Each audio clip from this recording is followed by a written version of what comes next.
Some quick things I want to go over. Yesterday afternoon, officers were dispatched to suspicious activity here in the city of North Augusta. We in turn spotted a vehicle, obviously, and tried to attempt to stop that vehicle. The suspect fled in the vehicle, which caused the collision. The collision was at Martintown Road and Georgia Avenue.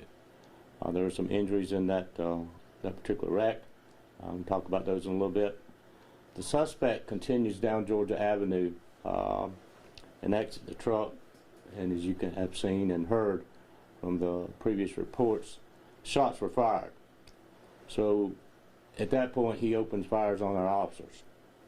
A 15-year veteran, Lieutenant Aaron Fittery, was shot in the leg and taken to Augusta University ER. I spent time with Aaron. I went directly to AU, met with Aaron and his wife. I talked to him. He was in good condition when I talked to him. Stayed with him the entire time that he was released last night. He's at home. Aaron's doing well. Checked on him last night. Checked on him again this morning. Aaron's doing fine. For some reason, when this all happened, obviously at 4:30 in the afternoon, it's a very busy time on Georgia Avenue. Shortly after Aaron was shot, a Good Samaritan stopped and asked Aaron, was he okay? Aaron said, I've been shot, I need some help, can you get me to the hospital? We're still trying to identify that Good Samaritan this morning, so that's a blessing for Aaron and for us that she stopped and took him to the hospital very quickly. The suspect, information on the suspect currently is Thomas Arrington, 42 years old, of Clarksville, South Carolina, has been charged. He's been charged by SLED. SLED has taken over the investigation because of the officer involved shooting. Our prayers and concerns and blessings obviously are those that were injured in the wreck at Georgia and Martintown, where the suspect hit a vehicle. I don't have an updated condition of those people. I think there were minor injuries at the scene. Obviously, it could have been worse. We're grateful for the quick response that we had, our partners there on the scene. I just want to ensure and assure the public that this doesn't happen in North Augusta a lot. I'm telling you, this is something that we never seen coming. We don't know how this happened so quickly, but it did. And I just want to thank those involved in it. So from our perspective, our case is closed. SLED has the case. I've talked to SLED this morning. They're sending out a press release to talk about the charges that will be against this individual. We'll continue to work with SLED, our partners in that regard. So for me, I want to talk a little bit about the officers and what they did and their execution of the police that actually happened yesterday, which was they showed great restraint, they showed great training. The pedestrian traffic, the vehicle traffic on Georgia Avenue, you all know at 4:30 in the afternoon is tremendous. You know, the amount of gunfire that was happening at that time of day and the positions that we were in, our officers showed great restraint. Nobody was hurt, nobody was injured, so that's a great thing. Our dispatchers, my dispatchers were obviously involved in this from the beginning. The coordination of the resources to the scene happened very quickly. There's a lot of people I need to thank as far as, you know, our partners in law enforcement, which was the Aiken County Sheriff's Office, Edgefield County Sheriff's Office, Aiken DPS, Department of Public Safety, the Highway Patrol. We had ATF, we had SLED on the scene. Another interesting fact is, you know, that was a large crime scene. That crime scene started around 4:30, 4:40, and I think it went past 2 a.m. This morning. So obviously a lot of time and a lot of effort spent there.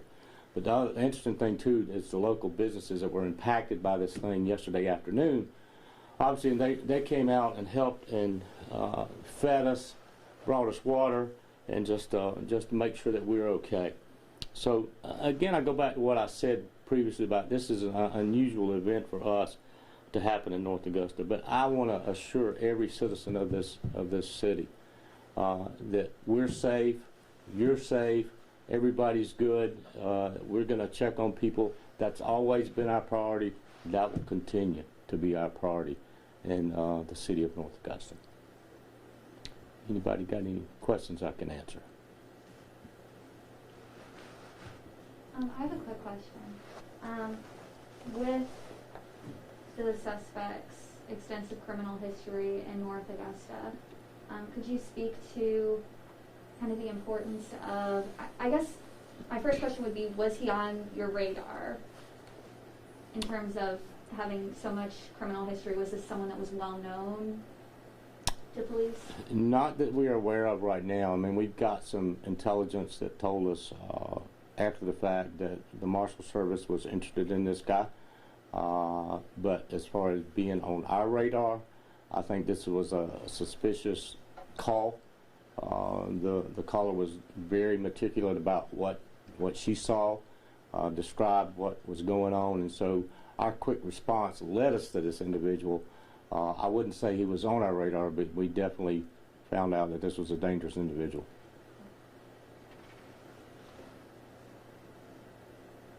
Chief, you mentioned something about officers using great restraint. Did any North Augusta officers return fire?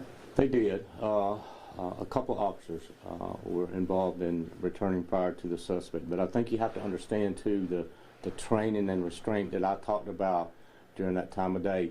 You know, a lot of people say, well, you know, what happened here? Well, we have to look beyond the sights of a gun. We have to look at, you know, what's in our view, what's in our vision, what kind of crossfire are we going to get into. So my hat's off and kudos to our department and the training that we go through to make sure, or to ensure that that public is safe. And that's what our guys, that's what I'm proud of, is the restraint that we showed during a busy time of the day, which is obviously a great thing for our citizens. And there's been some video circulating on social media. I know, I think we've all shared it on our airs. What went through your mind if you've seen it and you saw it? And just talk about what went through your mind when you found out what your officers went through there on the ground. Well, actually, I didn't see that video. As I said, I went straight to the hospital and spent some time with my officer. And, you know, his wife had mentioned that Facebook was already posted, and it was an astonishment to me to see that while I'm sitting there trying to figure out what's going on with my officer. But it just means that the amount of gunfire that was shot at my officers yesterday, it was an enormous crime scene. We thank God nobody was hurt, no citizens were hurt, but that kind of thing doesn't happen here daily. It's almost like it come out of a movie. You know, you don't see that stuff every day. So we're just happy no one's hurt. And I have two questions for you. My first one is, I know you touched on it a little bit, but again with the crossfire that was going on, because there was a lot of viewers that were saying, you know, there was gunshots going past their heads just inches away. So the question I have for you is, like, especially for locals, what do they do, citizens, in that situation? How do they protect themselves when there's gunfire just shooting off all around them? What can they do to protect themselves? Well, obviously, you know, we never plan for these things to occur in a busy part of the day. It did. And, you know, I would caution people about, you know, using cell phones trying to gather footage. That's one thing. And, you know, again, a stray bullet could strike anyone.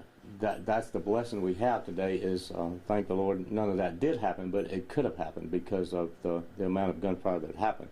So I would suggest, you know, if you see something or if you hear something like that, step away.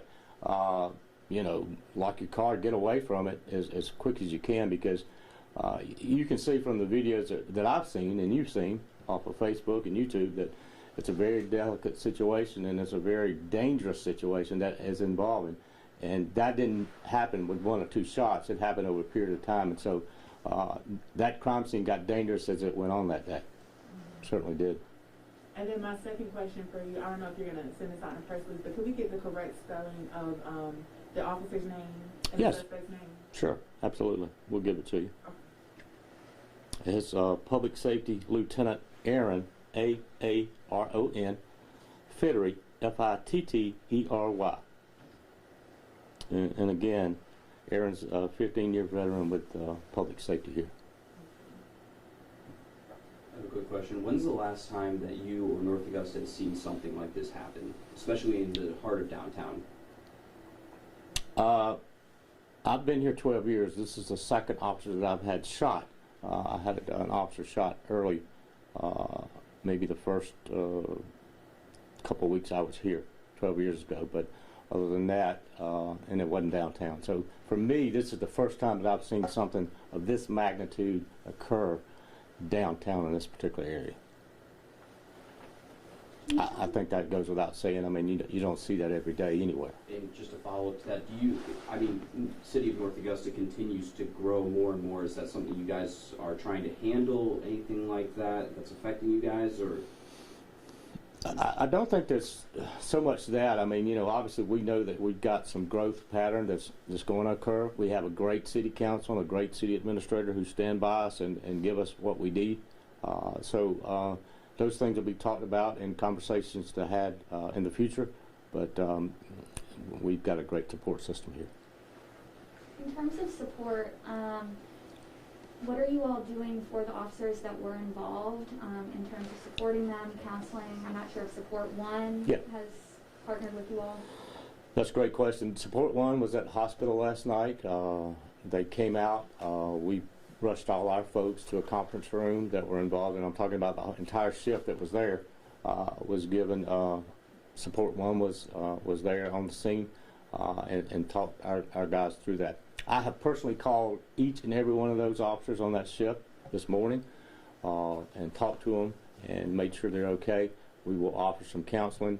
We'll get them some help if they need help. Not only the shift, but anybody that was on that scene that particular day. So yes, the help is there if they want it. Absolutely. All right, I think we're good. We're good? Thank you. Okay, so